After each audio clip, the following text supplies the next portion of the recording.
Ayan mga bro, mga sis, good morning sa inyong lahat. Mga kaibigan ko dyan, sa mga antingero-antingero dyan, good morning sa inyong lahat. Nandito tayo ngayon, magagawa tayo ng baon na libon. Kaya good luck na lang sa pag-abil. Ganito ang paggawa ng baon na libon, oh. Kung ano yung proseso, papakita ko sa inyo kung paano paglilinis nito, at saka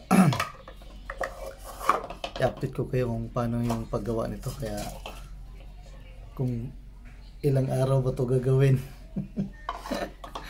Kung gaano kahirap magawa ng baong nga bro. Kasi ka-chat at yan mga tropa natin dyan sa tropang Batangas, Lipa Batangas, kay Boss Edwin at saka kay Bro Ernie. Ay, magandang tanghalin dyan. At saka kay Malion, at saka sa tropa natin dyan sa sa Bukidnon kay Tony Puhida, may buntag diya bro. Sa tanan na tong kauban diya sa antingero diya sa Lake Dasay, may buntag ni diya tanan bro. Sa tanan na tong mga abigo sa Mindanao, mga tropa na to nga antingero-antingera.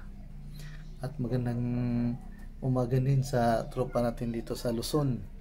Sa tropang Mindes, kay Boss Bagsik, Jeremy, kay tawag ito, kay Boss Riste, at saka kay Paring Jess. Shoutout dyan sa lahat ng tropa dyan. Bading Jepo ay Boss Pagsi, at saka sa tropa natin dito sa marami tayong tropa, at saka tropa natin Haring Bakal. Shoutout sa inyo lahat dyan, mga tropa ko sa Haring Bakal. Gawa mo na tayo ng libon na bao na walang mata. At saka shoutout dyan sa tropa natin sa dito kay kay sa may Caloocan. Shoutout ya bro sa'yo, magandang umaga dyan. At saka ito na, umpisa na natin to. Let's do this.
bro.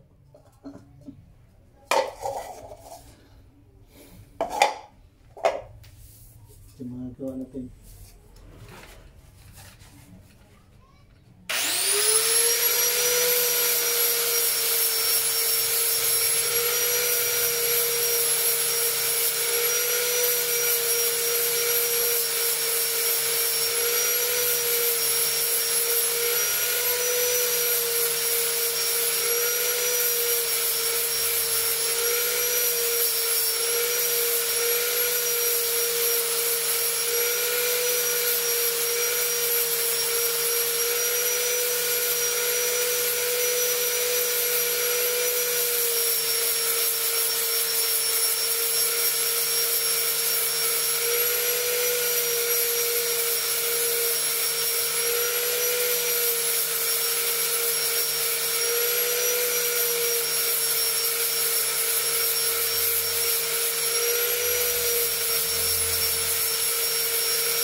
Ayan mga bro, mga sis, ito na yung ginawa natin. Ayan, ayan, tingnan na natin sa ganito ang paggawa ng bao na walang mata, ngano kahirap. Kaya sa magtangan nito, kung sino man maka order, iingatan dahil ang paggawa nito ay nasa puso talaga. Kaya di biro ang magawa ng agimat. Alam natin yan sa mga tropa natin ang tingero. Kaya at saka yung mga orasyon nito isusulat pa. Kaya good luck sa makapag-abil. At saka kung sino man ang magtangan ay iingatan talaga ang bao na walang mata, kasi pinaghirapan talaga ang paggawa nito. Kaya good luck na lang sa mga tropa natin dyan, at laging iingatan at lagi tayong mag-iingat at lagi tayong magdasal. Ipagdasal natin yung Cebu dahil yung nakaraan ay lumindol yung mga kasama ko doon. May isa kaming kapitbahay doon na nalaglag sa trabaho doon. Kaya ipagdasal natin na sana maging okay sila, kasi maliliit pa yung mga bata. Kaya sa ating lahat dyan, good luck na lang. At ito, paano, pinakita ko sa inyo kung ano ang proseso ng paggawa ng baon ninyo, kung gano'n siya kahirap. At shout out na lang sa lahat ng mga tingero dyan at sa mga supporters natin dyan. Thank you sa mga solid supporters natin. Salamat sa inyo lahat at good luck sa ating lahat. Lagi lang tayo mag-pray at mag-iingat sa bawat isa sa atin. Lagi lang tayo magdasal sa Panginoon. At good luck sa ating lahat mga bro, mga sis. Kaya yun lang. Hindi na ako magpaano.